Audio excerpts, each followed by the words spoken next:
ವೀರಾವೇಶದಿಂದ ಗಂಡುಡುಗಿನ ತಿಟ್ಟು ನಿಮ್ಮ ಎದುರಿಗೆ ಬಂದು ನಿಂತವಳು ನಾನು.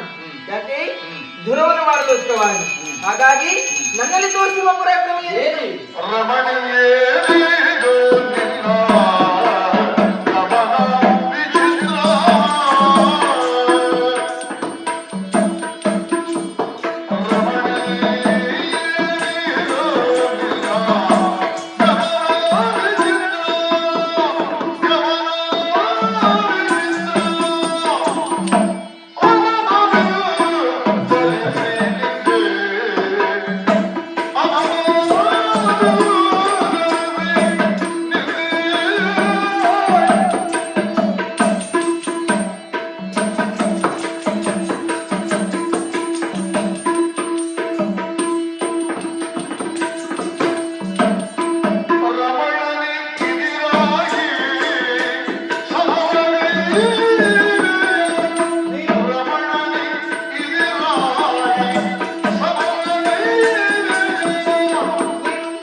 ಪ್ರಥಮವಾಗಿ ಯಾರು ಅಂತ ಅರ್ಥ ಆಗಲಿಲ್ಲ.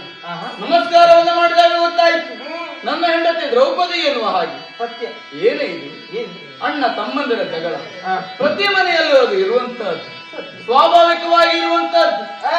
ಅಣ್ಣ ತಮ್ಮಂದಿರ ಜಗಳದ ಪರಿಣಾಮವಾಗಿ ಇಂದಲ್ಲ ನಾಳೆ ಅದು ನಾವು ಸರಿಯಾಗುತ್ತೇವೆ. ಆದ್ರೆ ಆ ರಣಕ್ಷೇತ್ರಕ್ಕೆ ಅಥವಾ ಆಗುವಂತಹ ಜಗಳಕ್ಕೆ ಮನೆಯ ಹೆಣ್ಣೊಬ್ಬಳು ಬರ್ತಾಳೆ ಅಂತ ಆದ್ರೆ ಅದು ಉಳಿದವರು ಬೆಟ್ಟೆತ್ತಿ ತೋರಿಸುವಂತಹ ಪರಿಸ್ಥಿತಿ ಒದಗಿ ಬಂದ ಹಾಗೆ. ನಮ್ಮ ಈ ಸ್ಥಿತಿಯನ್ನು ನಾವೆಂದು ಕಂಡುಕೊಂಡ ಹಾಗೆ ಅಥವಾ ತೋರಿಸಿದ ಹಾಗೆ. ಯಾಕಂತ ಹೇಳಿದ್ರೆ ಮನೆಯ ಹೆಣ್ಣಾದಂತ ನೀನು ರಣಕ್ಷೇತ್ರದವರೆಗಾಗಿ ಬಂದಿಯಂತ ಉಳಿದವರ ನಿಂದನೆಯ ಮಾತಿಗೆ ನಾವು ಗುರಿಯಾಗಬೇಕಾಗ್ತದೆ. ಅದರಲ್ಲಿಯೂ ಭೀಮನ ಪರವಾಗಿ ಬಂದೆ ಅಂತ ಹೇಳಿದೆಯಲ್ಲ, ಯಾಕೆ ಅಂತ ಅರ್ಥ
ಈ ಹಿಂದೆ ಸುಮ್ಮಿದಂತಹ ಸಭಾಮಧ್ಯದಲ್ಲಿ ಧರ್ಮಜ ಇಟ್ಟಿರುವಂತಹ ಪ್ರಶ್ನೆ, ಭಾರತ ಹವನವನ್ನು ಗೆಲ್ಲಿಸಿಕೊಳ್ಳಲಿಕ್ಕೆ ಕಾರಣ ಯಾರು ಹೀಗೆ ಪ್ರಶ್ನೆ ಕೇಳಿದಾಗ ಸಭಾ ಮಧ್ಯದಲ್ಲಿ ಎದುರಿನ ಮೂಲಕವಾಗಿ ನಾನು ಗೆಲ್ಲಿಸಿಕೊಟ್ಟಿದ್ದೇನೆ ಎನ್ನುವ ಹಾಗೆ ಉತ್ತರವನ್ನು ಕೊಟ್ಟವರೇ. ನಿಮ್ಮ ಉತ್ತರಕ್ಕೆ ಪ್ರತ್ಯುತ್ತರವೆಂಬಂತೆ ಭೀಮಸೇನ ಎದುರು ನಿಂತು ನಾನು ಗೆಲ್ಲಿಸಿಕೊಟ್ಟಿದ್ದೇನೆ ನಿಮಗೆ ಮಾತನ್ನೇ ಹೇಳಿದೆ. ಅದಾದ್ಮೇಲೆ ನಿಮ್ಮನೇ ಆದದ್ದೇನು? ವಾದ ವಿವಾದ, ವಿವಾದದಿಂದ ಕಲಹ, ಕಲಹದಿಂದ ಕಾಳಗದ ಮುಖೇನವಾಗಿ ಭೀಮಸೇನಿಗೆ ಸೋಲಾಗಿ ಹೋಗಿದೆ. ಅವರ ಪಕ್ಷವನ್ನ ಅಂತ ನಾನು ಬಂದಿದ್ದೇನೆ ಮಾಡಿದ್ದೇನೆ.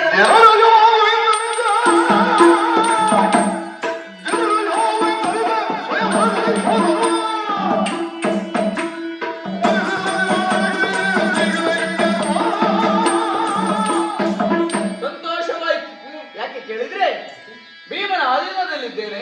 ಅವನ ಹೆಂಡತಿಯಾಗಿ ಈ ವರ್ಷ ಕಾಲವನ್ನು ಕಳೆಯುತ್ತಾ ಇದ್ದೇನೆ. ಆ ಕಾರಣಕ್ಕಾಗಿ ಬಂದಿದ್ದೇನೆ.